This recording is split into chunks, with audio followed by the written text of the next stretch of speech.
Welcome back to History of Simple Things. Today's topic comes from a question people have been asking for centuries, long before GPS, satellites, or even decent maps. How do birds navigate thousands of miles without getting lost? If you've ever watched a flock disappear into the sky or wondered how a bird the size of your hand somehow ends up on the right continent, you're not alone. From Arctic terns crossing the entire planet to tiny songbirds returning to the exact same tree year after year, bird migration is one of nature's most jaw-dropping mysteries. So, how do they do it? What invisible guides are they following? And why are scientists still trying to catch up?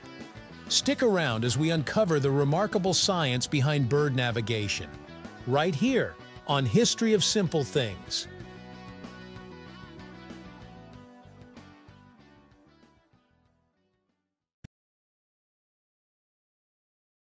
Bird navigation starts with something surprisingly familiar: the sun. Many bird species use the sun as a compass, tracking its position across the sky to determine direction. But here's the catch: the sun moves throughout the day. If birds relied on it alone, they'd end up slowly veering off course. To solve this, birds combine the sun's position with an internal circadian clock. This biological clock lets them compensate for the sun's movement, adjusting their direction as the day progresses. Experiments have shown that when scientists alter a bird's internal clock by keeping it under artificial lighting, the bird flies confidently in the wrong direction. The compass works, the timing is just off. When night falls, birds switch navigation tools. Instead of the sun, many migratory birds use the stars. Not individual constellations like humans do, but the rotation pattern of the night sky. Birds raised under planetarium domes learn which direction the stars rotate around a central point. In the northern hemisphere, that point is near Polaris, the North Star. If that rotation is artificially changed, the birds change their migratory direction accordingly. This ability is learned early in life, meaning young birds don't need to be shown the route by adults. They program the sky itself as a directional guide. But what happens when the sky is cloudy, or when birds migrate during the day and night over oceans where landmarks don't exist? That's where things get really strange, because birds can sense Earth's magnetic field.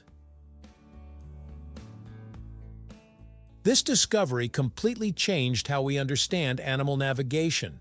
Birds possess a magnetic compass that allows them to detect the direction and intensity of the planet's magnetic field. Unlike a human compass, which points north, a bird's magnetic sense detects inclination, the angle at which magnetic field lines dip into the Earth. This tells them whether they're heading toward the poles or the equator. Even more astonishing, evidence suggests birds may actually see the magnetic field. Inside a bird's eyes are light-sensitive proteins called cryptochromes. These molecules react to blue light and are influenced by magnetic fields, potentially creating a faint visual pattern, like an overlay, that shifts as the bird changes direction. Imagine flying while seeing an invisible map projected across your vision, subtly guiding you where to go. That's the level of biological sophistication we're talking about. Magnetic sensing doesn't just help with direction, it helps with position. Birds can detect tiny variations in Earth's magnetic field strength, allowing them to build a rough magnetic map. This helps explain how birds can return to the same breeding or wintering grounds even after being displaced hundreds of kilometers off course. But navigation isn't just about direction. It's also about knowing where you are. As birds approach familiar territory, they switch to more localized cues. Landmarks become incredibly important. Rivers, coastlines, mountain ranges, forests, and even cities can serve as visual guides. Pigeons, for example, are famous for using landmarks when navigating back to their roosts. Studies have shown that pigeons follow highways and railways, not because they understand human infrastructure, but because these long, continuous features are easy to track from the air. Smell also plays a role. especially for seabirds. Species like albatrosses and petrels use olfactory maps, detecting scent gradients carried by wind over the ocean. Certain chemicals released by plankton signal productive feeding areas, helping birds orient themselves across vast, featureless waters. When scientists temporarily impaired the sense of smell in these birds, their navigation accuracy dropped dramatically. Then there's memory. Migratory birds don't just follow instinct. Many routes are refined through experience. Older birds tend to be better navigators, making fewer mistakes and choosing more efficient paths. Young birds on their first migration often rely more heavily on genetic programming, a built-in direction and distance, while adults adjust their routes based on weather patterns, food availability, and past success.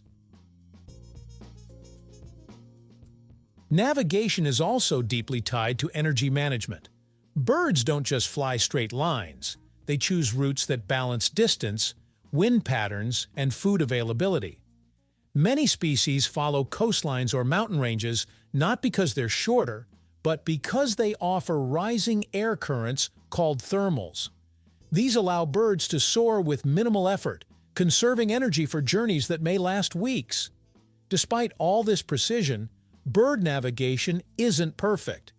Artificial light pollution disorients night-migrating birds, pulling them off course and into dangerous urban areas. Radio towers, skyscrapers, and wind turbines pose growing threats.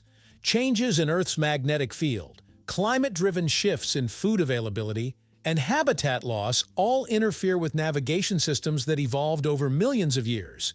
And yet, birds persist.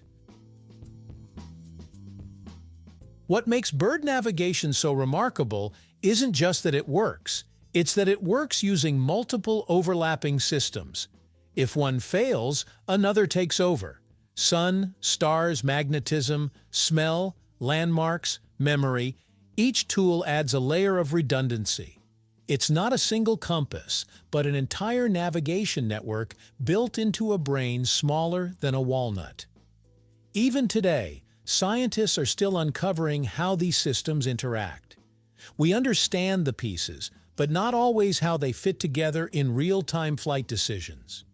In many ways, birds remain better navigators than our most advanced machines, able to adapt instantly to changing conditions without software updates or satellites. So the next time you see a bird resting on a wire or circling overhead, remember this.